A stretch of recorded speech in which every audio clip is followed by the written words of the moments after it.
한국은 자국 맥주가 너무 맛이 없어서 인기가 없고 일본 맥주가 맛있어서 잘 팔리고 인기가 있다. 일본 맥주 수출을 금지시키면 한국이 잘못했다고 애걸복걸할 것이다. 일본의 수출 규제에 한국인들이 노재팬 운동을 시작하자 일본의 극우 인사 다케다 츠네야스가 실제 방송에서 한국을 비웃으며 했던 말입니다. 이 내용은 우리나라 국민들의 분노를 사기에 충분했고 얼마 지나지 않아 일본 맥주는 우리나라 국민들의 불매 1순위가 되었습니다. 사실 한국은 일본 맥주 수출의 60%가량을 차지하며 일본 주류 시장의 가장 커다란 해외 시장이었습니다. 그런데 다케다 츠네야스의 맥주 도발 이후 한 달 사이에 일본 맥주 수출액의 99.99%가 감소하는 엄청난 일이 벌어졌죠. 2달이 지나자 수출액 0원, 사실상 수출이 중단된 사태가 발생했습니다. 3년이 지난 지금도 노재팬 운동이 진행되고 있을까요? 아직까지도 우리나라 국민들은 노재팬 운동의 기조를 유지하고 있습니다. 관세청과 주류업계가 발표한 자료에 따르면 한국의 일본 맥주 수입액은 불매운동 이전에 비해 90% 이상 감소한 것으로 나타났다고 합니다. 이 사건을 계기로 일본은 한국을 잘못 건드리면 어떻게 되는지 똑똑히 느끼고 있을 겁니다. 상황이 이렇다 보니 일본 맥주 업계에서 1위를 달리고 있는 아사히조차 심각한 자금난에 시달리고 있습니다. 특히 아사히그룹은 이번 연도 2월 신문을 통해 일본 현지의 아사히 맥주 공장 8곳 중 2곳을 정리하기로 결정했다고 발표하기도 했죠. 일본 맥주 업체들은 한국인들을 도발한 다케다 츠네야스에게 손해배상 청구를 고민하고 있을 겁니다. 엎친 데 덮친 격으로 코로나 팬데믹 이후 주류 소비가 급감했습니다. 특히 맥주 소비량이 급감했는데요. 1995년 일본의 1인당 평균 맥주 소비량은 100리터, 현재는 75리터로 매년 감소하는 추세입니다. 이에 일본 정부는 20세에서 39세의 사람들에게 주류 소비를 촉진하는 캠페인을 벌이고 있는데요. 정부가 나서서 젊은 층의 주류 소비를 독려하는 모습에 자국 내에서도 많은 비판이 일고 있습니다. 이런 비판에도 일본 정부가 주류 소비 촉진 캠페인을 멈출 수 없는 이유가 있습니다. 조세 수입이 크게 감소했기 때문인데요. 일본 국세청에 따르면 최근 1년 사이 주류 조세 수입은 약 7천억 정도 감소했고 이는 31년 만에 가장 큰 폭의 주류세 수입 감소라고 합니다. 일본 정부는 현재 467조 규모의 재정 적자를 부담하고 있는데요. 조세 수입이 이렇게 계속 감소하게 된다면 일본 정부는 참 난감하겠죠? 그렇기 때문에 욕을 먹으면서도 세수 증가를 위해 건강에 해로울 수 있는 주류 소비 촉진 캠페인을 지속할 수밖에 없는 겁니다. 앞서 언급했듯 이 캠페인은 젊은 층을 대상으로 하는데요. 그동안 일본의 직장인들은 동료들과 소통하기 위해 잦은 술자리를 가지는 것이 보편적 습관이었습니다. 하지만 코로나 위기 동안 재택근무가 지속되면서 젊은 사람들은 동료들과 꼭 술자리를 가져야 하는가에 대한 의문이 들기 시작했죠. 최근 일본에서 발표한 연구 결과에 따르면 젊은 층의 절반 이상은 일상적인 음주 습관이 없다고 합니다. 게다가 지속적인 인구 감소와 65세 이상의 고령층이 전체 인구의 4분의 1을 넘는 고령화 사회에 접어든 일본에서 주류 소비와 함께 조세 수입이 줄어드는 것은 일본 정부의 피할 수 없는 현실입니다. 그런데 척박한 일본 주류 시장에서 오히려 역장을 기록하고 있는 한국 제품이 있습니다. 바로 한국 소주인데요. 코로나 기간 동안 소비가 감소했던 일본 주류 업체들과는 다르게 판매량이 급증하고 있습니다.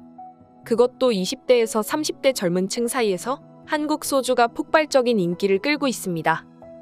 참이슬 업계 관계자는 2018년과 비교했을 때 판매량이 10배 이상 증가했으며 일본 3대 편의점인 세븐일레븐, 패밀리마트, 로손 모두 주류 냉장 코너에 한국의 소주를 배치하고 있다고 전했습니다. 편의점 관계자 또한 최근 20대 젊은이들이 참이슬과 같은 한국의 소주와 저알코올 과일 소주가 인기몰이 중이라고 언급했는데요.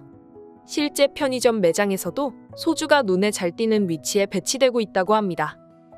아이러니하게도 한국 소주 판매량 증가는 코로나의 영향을 받았습니다. 일본 맥주와는 정말 상반된 반응인데요. 코로나 동안 집에 머무는 시간이 많아진 일본 젊은 층들은 넷플릭스와 같은 OTT를 즐기면서 시간을 보냈습니다. 이때 이태원 클라스나 사랑의 불시착과 같은 한류 드라마에 푹 빠지게 되는 경우가 많았습니다. 특히 이태원 클라스나 사랑의 불시착 같은 경우는 각각 55주, 58주, 약 2년 동안 상위권에 랭크되어 있는데요. 현재도 일본에서 인기 있는 10개의 드라마 중 6개가 한국의 드라마일 만큼 한국의 드라마는 일본에서 깊은 사랑을 받고 있습니다. 심지어 위에 소개된 한국 드라마는 스토리 특성상 술 마시는 장면이 매번 많이 노출되고 있습니다. 해당 장면들을 보고 일본인들은 나도 마셔보고 싶다라고 생각하는 것이죠.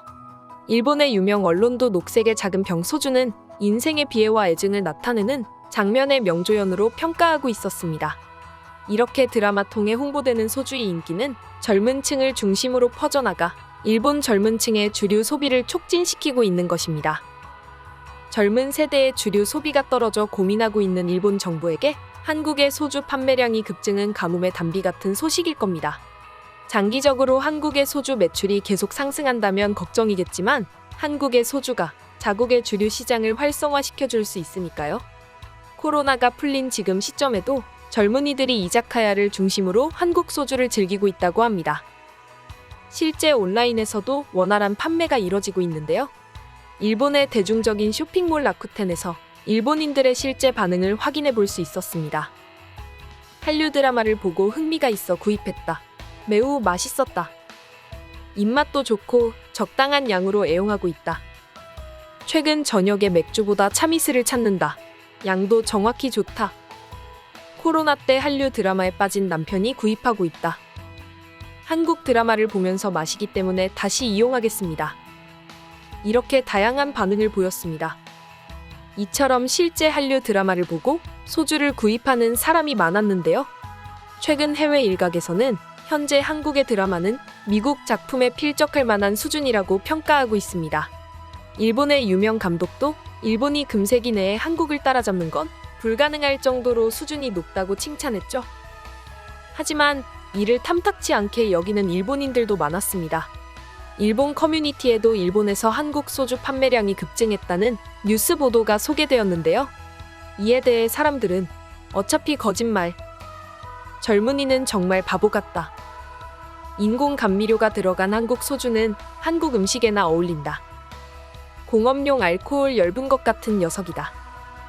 와 같이 인공 감미료가 첨가되는 한국 소주를 비하하거나 자국 내 젊은이에게 분노하는 댓글들이 많이 보였습니다.